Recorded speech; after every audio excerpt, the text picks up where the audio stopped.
જય સિયારામ મિત્રો, આજે આપણે સુરતની સફરની ઓફિસે આવ્યા છીએ. તમે યોગેશભાઈને ઇન્સ્ટાગ્રામ, ફેસબુક ને યુટ્યુબ ની અંદર અવારનવાર જોતા હશો. આજે આપણે એમની પાસેથી એવી માહિતી મેળવવાની છે કે જેની તમારી પાસે માહિતી જ નથી. તો યોગેશભાઈ, તમે કેટલું એજ્યુકેશન મેળવેલું છે? હવે ખરેખર તો આમ ગણો ને એટલે આપણે કોઈ એવા એજ્યુકેશન થી પસાર નથી થયા, પણ આપણે કોલેજ નું 1 વર્ષ કરેલું છે એક્સટર્નલ. રેગ્યુલર કોલેજ પણ નથી કરી અને 12 સુધીનું આપણે એજ્યુકેશન લીધું છે.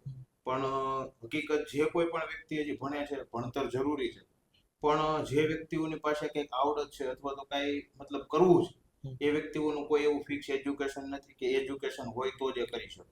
દરેક વ્યક્તિઓનું મન છે ને એ મનોબળ મજબૂત હોવું જોઈએ, તો તમે કોઈ પણ છેડા સુધી જઈ શકો અથવા તો તમારા જીવનમાં તમારું જે લક્ષ્ય છે ને પાર કરી શકો. એટલે એજ્યુકેશનનું કોઈ મહત્વ નથી, પણ જે એજ્યુકેશન લે છે ખૂબ સારી વાત છે. અને જે વ્યક્તિઓ પાસે એજ્યુકેશન નથી ને એવું વિચારે છે કે ભાઈ એજ્યુકેશનના કારણે આપણે આગળ નહીં વધી શકીએ, તો એ વાત 100% ખોટી. કારણ કે એજ્યુકેશન ના હોવા છતાં ઘણા લોકો સફળ છે. આજે તમે દુનિયામાં જોવો છો કે કોઈ વ્યક્તિઓ પાસે એજ્યુકેશન છે એ વ્યક્તિઓ સફળ નથી. અને એજ્યુકેશન નથી, તમારી પાસે આવડત નથી, આ બધી વસ્તુની જ્યારે તમને તપાસ થાય ને ત્યારે તમારામાં કાંઈ ના હોય ત્યારે જ આ વસ્તુની તપાસ થાય છે. જ્યારે તમે કોઈ પ્રતિષ્ઠિત શહેરો અથવા તો તમે કાંઈ પણ સખત મહેનત પછી જે પરિશ્રમ કર્યા પછી સફળતા મળે છે ને, ત્યારે તમારું એજ્યુકેશન, તમારો પરિવાર, તમારી જ્ઞાતિ, સમાજ, કોઈ વસ્તુનું મહત્વ રહેતું નથી. તમે એક મહત્વના વ્યક્તિ બની જતા હોય છો. યોગેશભાઈ, આપણે જે સુરતની સફર છે, તમે જે ઘણી મોટી ચેનલ ચલાવો છો અને આવું સારું સેવાનું કામ કરો છો, જે ચેનલનું નામ છે ને એ સુરતની સફર છે. એટલે મતલબ તમે સુરતની અંદર તો ઘણા સમયથી રહેતા હશો. એટલે મતલબ આમ તમારું મૂળ વતન કયું છે? મારું મૂળ વતન અમરેલી જિલ્લાનો બગસરા તાલુકો અને જૂના વાઘણીયા ગામ છે. જૂના વાઘણીયામાં મારું બાળપણ, એજ્યુકેશન મારું બધું જૂના વાઘણીયામાં થયું. બાળપણ મારું સારી રીતે જૂના વાઘણીયામાં ગયું. મારા મમ્મી પપ્પા અને મેં જોયેલા છે નજીકથી, સખત મહેનત કરતા હોય છે. જ્યારે અમે નાના નાના હતા ત્યારે સવારમાં વહેલા, જ્યારે મતલબ અંજવાળું ના થયું હોય, આપણે દેશમાં એવી રીતે કહે કે ભાઈ અંજવાળું ના થાય ત્યાં વાડીએ પહોંચી જવું પડે. તો સખત મહેનત કરે છે. જમીન પણ મારી પાસે સારી છે, બધી વસ્તુ ખેતીવાડી સારી છે, પ્રોપર્ટીમાં મકાન ને ઘણું સારું છે. પણ આજે સુરતમાં જ્યારે આપણે કંઈક સફળતાના રસ્તે ચાલવા નીકળ્યા, ત્યારે આપણે સુરતની સફરની ચેનલની શરૂઆત કરી. આજે રામદેવ એન્ટરપ્રાઇઝ કરીને મારું પોતાનું ફોર્મ છે, એમાં પણ આપણે સારી રીતે પેક અને ઘણી વસ્તુ મેન્યુફેક્ચરિંગ કરીએ છીએ. તો સખત મહેનત પછી, પરિશ્રમ પછી જે આપણે સફળતા મળે છે એનો ખૂબ આનંદ છે. એટલે યોગેશભાઈ, તમારા જે મેરેજ થયા એ લવ મેરેજ થયા કે અરેન્જ મેરેજ? મારા તો છે ને એરેન્જ મેરેજ થયા. અને હકીકત બહુ જોઈ અને જેને મેરેજ કરેલા છે ને એ લાંબો સમય હાલતા નથી. પેલું કે ભાઈ એ પછી નાની નાની વાતે પકડે, કારણ કે તમે બહુ અગાઉ જોયું એટલે નાની નાની વાત પકડે છે અને એ વસ્તુ અટકી જાય. પણ આજે અમારે છે ને, જ્યારે મતલબ મારા 21 વર્ષની ઉંમરે મેરેજ થઈ ગયા હતા, ત્યારે મને આ રસમ પછી કઈ રસમ આવશે અથવા ઈ રસમમાં મારે કેવું કપડાં પહેરવાના છે મને ખ્યાલ નહોતો. અને આજે જ્યારે મેરેજ નક્કી થાય ને ત્યારે નક્કી થઈ જાય છે કે પીઠી રસમમાં બેયને કેવા કલરના કપડાં પહેરવા. એટલે આટલો બધો ટ્રેન્ડિંગ વાળો જમાનો છે, ત્યારે એમને હકીકત રસમની જે મહત્વતા છે ને એ ભૂલાઈ ગઈ. આજે પીઠી છે તો પીઠી શેના માટે છોડે છે અથવા તો પીઠી છોડવાનું જે મહત્વ છે એ કેવી રીતે હોય છે એ લોકોને ખબર નથી. આજે મતલબ આપણે જે સામૈયા કરે છે, તો બહેનો જે સામૈયા કરે છે, તો સામૈયા શું કામ થવા જોઈએ, પોખણા છે એ શું કામ થવા જોઈએ, ફેરા છે તો એ શું કામ ફરવા જોઈએ, ફેરા કેટલા હોવા જોઈએ, એક એક ફેરાનું શું મહત્વ છે. આખા મેરેજ ને આજે જે લગ્ન છે ને એને વેન્ડિંગ સ્વરૂપ આપ્યું છે. મતલબ કે ભાઈ વેન્ડિંગ એટલે ટ્રેન્ડિંગ. અને વેન્ડિંગ સ્વરૂપ આપવાના કારણે લોકો દેખાદેખીમાં એટલા પાછળ પડ્યા છે. હવે એક વાત જે મતલબ તમે આ મેરેજ ની નીકળી છે એટલે કહું છું કે આજે છે ને દરેક વ્યક્તિઓના સગાઈ થઈ ત્યારે કેક કાપવાનો જમાનો છે કે બધા વ્યક્તિઓ કેક કાપે. હવે હકીકત તો આમ ગણો ને એટલે એની જે શરૂઆત છે ને, એક આપણે પેલું કેમ કે ગાડરિયા પ્રવાહના કારણે સ્ટાર્ટ થયેલી છે.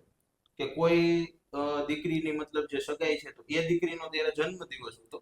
તો એ જન્મદિવસના કારણે દીકરીએ મતલબ એવું કીધું કે ભાઈ મારો જન્મદિવસ છે તો આપણે સગાઈના દિવસે કેક કટ કરીને અને જન્મદિવસે ઉજવી લેશું અને આપણે મતલબ એક રસમ થઈ જશે. તો એ જોઈ અને લોકો એવું વસ્તુ માનવા માંડ્યા કે સગાઈ હોય ત્યારે કેક કાપવા. હકીકત એવું હોતું નથી. એટલે ગાડરિયા પ્રવાહમાં જે દેખાદેખીમાં ઘર વેચીને અને આજે દીકરા દીકરીઓના લગ્ન પૂરા થાય ત્યારે એના પપ્પા છે અને એના ભાઈ છે એ લોકોને ખબર હોય છે કે ઘર સાફ થઈ જતું હોય. તો દેખાદેખી ના કરવી જોઈએ. લગ્ન એક સારામાં સારું પવિત્ર બંધન છે અને પવિત્ર બંધનમાં પણ હરેક રસમોનો રસમ પ્રમાણે જે કાંઈ પણ મતલબ છે એ જ કરવું જોઈએ, એક્સ્ટ્રા કોઈ ખર્ચો જ ના કરવો. યોગેશભાઈ, તમારે અત્યારે જે લગ્ન જીવન છે એને કેટલો સમય થયો? 6 વર્ષ થયા. 6 વર્ષ. અને જે તમારી સગાઈથી લઈને લગ્ન સુધીની સફર છે એ અને અત્યારની જે બધી યુવા પેઢી છે એમને જે સગાઈથી લઈને લગ્ન સુધીની સફર છે એ બંને વચ્ચેમાં તફાવત કેવો? ખૂબ જ તફાવત છે, બહુ એટલે બહુ. અમારે જ્યારે સગાઈ થઈ ત્યારથી લઈને લગ્ન સુધીની સફરમાં અમે 4 થી 5 વાર ફરવા ગયા છે. એ પણ મતલબ ઘરેથી છુપાવી, કેમ કે ત્યારે એવો જમાનો નહોતો કે દીકરીઓને ઘરેથી ન ફરવા માટે છૂટ આપે જ્યાં સુધી એમના મેરેજ ના થાય. અને આજે એક વસ્તુ એવી છે કે જ્યારે સગાઈ નક્કી થવાની હોય, હજી તો સગાઈ નથી થઈ, સગાઈ નક્કી થવાની હોય એમના એક દિવસ અગાઉ ફરવા જાય છે. એનો કંઈક આમ અંગ્રેજીમાં કહે છે, મને તો ખબર નથી કારણ કે હું તો એમાં માનતો નથી, પણ એને એવું કહે છે કે ભાઈ એકાબીજાને એવું ખુલ્લીને મળે. પણ હકીકત બહુ ખુલ્લીને મળે છે ને એટલે લગ્ન પછી 6 મહિનામાં જ હકેલાઈ જાય છે, એટલે બહુ ખુલ્લીને મળ્યું કહેવાય. આ એક જે એમ કહે ને કે ભાઈ ઇંગ્લિશ જમાનામાં દરેક વ્યક્તિઓ પ્રવેશ કરે છે, હકીકત એના ખીચામાં કાંઈ ન હોય ને તોય એ સપના કરોડોના જોવે. તો આવી વસ્તુ ના હોવી જોઈએ. દેખાદેખીમાં તમારા પ્રસંગોની બરબાદી લાવો છો. તમે જે કંઈ પણ પવિત્ર બંધન છે એને એક મજાક બનાવી દીધી, એટલે આવી વસ્તુ ના હોવી. ત્યારે છે ને યોગેશભાઈ, આ જે રીતિ રિવાજો છે ને એને લોકો મજાકની અંદર લેવા મળ્યા છે, તો એને તમે શું કહેવા માંગો છો? લગ્ન જીવનની હરેક રસમ છે ને એને લગ્ન જીવન હકીકત પવિત્ર બંધન છે. અને લગ્ન જીવનની દરેક રસમ છે ને એનું કંઈક તર્ક છે, કંઈક રીઝન છે કે ભાઈ એ રસમ શું કામ. હવે તમને ખ્યાલ હોય તો આપણે જ્યારે મતલબ વરાજો ની મતલબ જાન સવારમાં નીકળે ત્યારે એમને મતલબ દહીં દૂધ આ મતલબ ચમચીથી એમને પીવડાવવામાં આવે છે. તો આ જે વસ્તુ છે તો એનું તર્ક એવું છે કે ભાઈ અમે જ્યારે મતલબ અમારા બાને ને એને પૂછ્યું ત્યારે કે ખાલી દૂધ ના દેવાય, દૂધ દે તો વાયુ થાય. અને આવું પહેલાના જમાનામાં હતું કે ભાઈ નવણા કોઠે ઘરેથી બહાર નહીં નીકળવાનું. એટલે નવણો કોઠો એટલે કે ભાઈ કઈ ખાધા પીધા વગર ઘરેથી બહાર નહીં નીકળવાનું. સારા પ્રસંગમાં જતા હોય તો દહીં દૂધ ખાઈને જવાનું, કારણ કે એક વસ્તુ એવી છે ખાલી દૂધ છે તો એ મતલબ શરીર માટે નડે છે. એટલે દહીં દૂધ અને સાકર આમનું મિશ્રણ કરીને અને એ વસ્તુ એટલે પવિત્ર માનવામાં આવે. હકીકત દરેક રસમોનું તર્ક છે. અને લગ્ન જીવનના પવિત્ર બંધનને આજે લોકો મજાક બનાવતા છે. લગ્ન જીવનમાં આવતી દરેક રસમોમાં આજે મતલબ કહે ને કે ભાઈ ટ્રેન્ડિંગ યુગ છે. પહેલા આવું કર્યું છે તો હું એનાથી કેવી રીતે બેસ્ટ કરી શકું. જે આપણા જીવનમાં એવું જ છે કે ભાઈ આજે મતલબ કે ભાઈ આમ ગણો ને એટલે શ્રીમત એક એવું સંસ્કાર છે કે જે બાળકને એક મતલબ આમ ગણો ને કે સારામાં સારું કોઠામાં મતલબ એના માના જે કોઠામાં સારામાં સારું જ્ઞાન છે એ બાળકને મળે છે. તો આજે એવું ટ્રેન્ડિંગ બની ગયું છે કે ભાઈ પ્રી વેડિંગ. હવે પ્રી વેડિંગ મારા લગ્નમાં તો હતું જ નહીં, પણ જે પ્રી વેડિંગ છે તો એ વસ્તુ એવી છે કે જ્યારે તમે તમારા ફેમિલીમાં એ પ્રી વેડિંગ જોઈ નથી શકતા. આજે ફાર્મમાં દરેક વ્યક્તિઓના લગ્ન હોય, મોટી મોટી સ્ક્રીનમાં પ્રી વેડિંગ ચાલતા હોય. હવે એ પ્રી વેડિંગમાં તમે એમના પપ્પા, એમના દાદા, દાદી સામે બેસીને જોઈ ન શકે એવા શૂટ તમે લ્યો છો. તો હું તો કેમેરા વાળા અને દરેક વ્યક્તિઓને એક વસ્તુ એવી કહેવા માંગુ છું કે હરેક વ્યક્તિઓનો હરેક ધંધો છે, એટલે એ તો તમને કોઈ પણ વસ્તુ સજે, પણ તમે તમારા કયા કુળમાંથી આવો છો, તમે જે પવિત્ર બંધનમાં બંધાવા જાઓ છો એનું મહત્વ શું છે, અથવા તો તમે જે વસ્તુ સીન સપાટા કરો છો એ સીન સપાટા તમે કોની સામે દેખાડવાના. તો આ ખાસ દરેક વ્યક્તિઓને જોવા જેવું છે. અને લગ્નમાં થતા ખોટા ખર્ચને સખત અટકાવવા જોઈએ. આજે લગ્ન જીવન જે પવિત્ર બંધન છે, આજે કોઈ મતલબ કહે ને કે ભાઈ મુહૂર્ત, તો મુહૂર્તનું જે મહત્વ છે તો મુહૂર્ત આપણે એવું નથી કહેતા કે ભાઈ મુહૂર્ત મહત્વનું છે, પણ મુહૂર્તનું મહત્વ કોઈ જાળવતા નથી. ફોટોગ્રાફર જે રીતે હેન્ડલ કરે છે એવી રીતે બધા લે છે. અને લગ્ન જીવનમાં એક દેખાદેખીનો જમાનો પ્રસરી ગયો. આવનારા સમયમાં આ લગ્ન જીવન જે છે એમની જે દરેક રસમો છે એ રસમો લોકો ભૂલી જશે. આજે મારા દાદી માં જે ગીત ગાતા, હાલરડા છે, લગ્ન જીવનના જે સમયકાળ મતલબ જાન પ્રસ્થાન કરે ત્યારે કયું ગીત, દીકરીને વળાવતા હોય ત્યારે કયું ગીત, એ મોઢેથી ગાતા. આજે ડીજે નો જમાનો છે. અને આવનારા 5 વર્ષ પછી તો આમ ગણો ને એટલે કે ભાઈ કયું ગીત વાગશે એનું જ નક્કી નથી. દીકરી વળાવતા છે ત્યારે મતલબ કે ભાઈ ડિસ્કો દાંડિયાનું ગીત વાગશે. એટલે આજે કોઈ વસ્તુની રસમોમાં, પ્રસંગોમાં એવું મહત્વ રહ્યું નથી કે એ પ્રસંગ અનુરૂપ કંઈ પણ કાર્ય થતું. યોગેશભાઈ, તમે જે સોશિયલ મીડિયાના બધા પ્લેટફોર્મ હેન્ડલ કરો છો, તો મતલબ અત્યારનો જે આ ટ્રેન્ડ થઈ ગયો છે સોશિયલ મીડિયા, બધા લોકો જે સોશિયલ મીડિયા એકાઉન્ટ બનાવે છે, રીલ્સ છે, વિડીયો કે જે બધા બિઝનેસ પોતાનો પ્રમોટ કરે છે, તો એમને તમે જણાવી શકો છો કે કયા કયા પ્લેટફોર્મમાંથી જે એમને આવક મળે છે?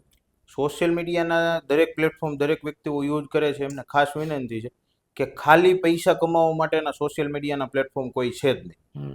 ઇન્કમ થાય છે એ તમારી મજૂરી છે, તમારું મહેનતાણું છે. આજે તમે કંઈ પણ સારું કામ કરો છો, તમે મહેનત કરો છો, તો એમની તમને જે વળતર મળે છે એ જ તમારી આવક છે. ઇન્સ્ટાગ્રામમાં આવક કોઈ પણ પ્રકારની થતી નથી. તમે જે બિઝનેસ પ્રમોશન, પેડ પ્રમોશન કરો છો એ આવક છે. બાકી તમને ફેસબુકમાં અને યુટ્યુબમાં આમાં તમને જે રેવન્યુ બને છે એ તમારું મહેનત છે. મહેનત કરી અને દરેક વ્યક્તિઓ સારા કન્ટેન્ટ બનાવે અને કન્ટેન્ટ બનાવવાથી તમને જે આવક થઈ છે એ. આજે કોઈ વ્યક્તિઓનું જોઈ અને કોઈ વ્યક્તિ સ્ટાર્ટ કરે કે મને પણ આમાં સારી ઇન્કમ થાય છે, તો એટલું આસાન સોશિયલ મીડિયા નથી. કેમ કે સોશિયલ મીડિયાના દરેક પ્લેટફોર્મ ઉપર તમારે ડેઈલી કંઈક નવું આપવું પડે છે, ડેઈલી કંઈક સારું આપવું પડે છે, અને ડેઈલી ઓર્ગેનિક આપવું પડે છે. બીજા કોઈ વ્યક્તિઓનું કોપી મારીને નહીં. તમારું પોતાનું બનાવેલી વસ્તુઓ તમે સોશિયલ મીડિયામાં મૂકશો ત્યારે જ તમારું ઓર્ગેનિક પેજ જનરેટ થશે, અને ઓર્ગેનિક ફોલોવર્સ તમારા હશે ત્યારે સોશિયલ મીડિયામાં તમારું કંઈ નામ હશે. યોગેશભાઈ, બાળપણથી લઈ આપણે જ્યારે એજ્યુકેશન પૂરું કરીએ ત્યારથી આપણા જીવનની જે બેસ્ટ સફર આપણે શરૂ કરવી હોય તો કેવી રીતે કરી શકીએ? દરેક વ્યક્તિઓની પોતાની એક આવડત હોય છે કે જે જ્યારે બાળપણથી એમનામાં કંઈક ખાસિયત રહેલી હોય છે. એ એમના મનને પણ ખબર હોય છે અને એમના ફેમિલી મેમ્બરને પણ ખબર હોય છે કે આ વ્યક્તિ આમાં ટેલેન્ટ છે. હરેક વ્યક્તિઓના પોતાના જે આવડત છે એમને સંઘર્ષના રસ્તા ઉપર, સફળતાના રસ્તા ઉપર જો તમારે જવું હોય તો સંઘર્ષનો રસ્તો દરેક વ્યક્તિઓને પસાર કરવાનો છે. આજે કોઈ વ્યક્તિઓ કોઈનું જોઈ અને ધંધો સ્ટાર્ટ કરે છે તો એમનું હાલે એવું જરૂરી નથી. એટલા માટે તમારી આવડત છે એમને દુનિયામાં તમારે જો દરેક વ્યક્તિઓ સુધી પહોંચાડવી હોય તો સંઘર્ષના રસ્તા ઉપર એ આવડતને લાવો અને સફળતાનો રસ્તો 100% મળે.